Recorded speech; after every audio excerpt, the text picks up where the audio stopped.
जयमल जी निष्ठापूर्वक ठाकुर सेवा करते थे, सेवा में विघ्न न पड़ जाए इसलिए उन्होंने नियम लागू कर दिया था कि 10 घड़ी जिस समय मैं सेवा में जाऊंगा, अगर उस समय किसी ने किसी भी तरह की सूचना दी तो उसे जान से मार दिया जाएगा।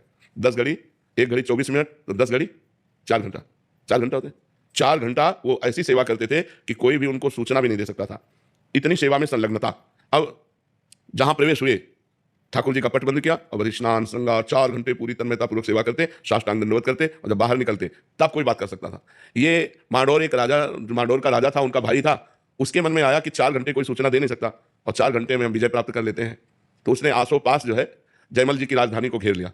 अब जब ये सूचना पहुंची तो अब किसी की हिम्मत नहीं कि सेवा में वो है और जाके मार डाला जाएगा, तो सबने कि युद्ध करने में तो हम समर्थ है, पर बिना राज आज्ञा के युद्ध कैसे प्रारंभ हो। और जयमल जी का नियम था 4 घंटे कोई सूचना नहीं दे सकता, नहीं तो मारा जाएगा। तो ये हुआ, राजमाता से प्रार्थना की कि आपको नहीं मारेंगे, जो जयमल जी की मां थी, आप जाके केवल आज्ञा भर ले आओ।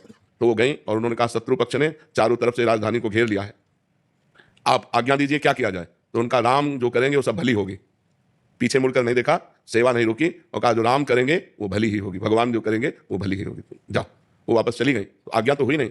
तो भगवान ने जब देखा कि मेरे आश्रित इतना मेरी सेवा में संलग्नता, तो स्वयं भगवान राजपूत सिपाही का वेश धर करके जयमल जी के घोड़े पर चढ़े और जाकर के युद्ध किया, सबको मूर्छित कर दिया, घायल कर दिया, मारा एक को भी नहीं, सब मूर्छित हो गए बाणों की वर्षा से, सब। अब जयमल जी जब 4 घंटा अपनी सेवा करके निकले, तब उन्होंने कहा हमारा घोड़ा लाओ, मैं अभी शत्रु पक्ष को उत्तर देता हूं। तो घोड़ा हाँफ रहा था और पसीना से लथपथ था, तो उनका ऐसा लग रहा है ये तो बहुत युद्ध करके आ रहा है, ये घोड़ा हाँफ क्यों रहा है हमारा। किसी ने कहा इसका तो कोई पता नहीं, पसीना पसीना घोड़ा। तो दूसरा घोड़ा, राज घोड़े तो बहुत होते हैं, दूसरा घोड़ा मंगाया, जब वहां गए तो सब मूर्छित पड़े।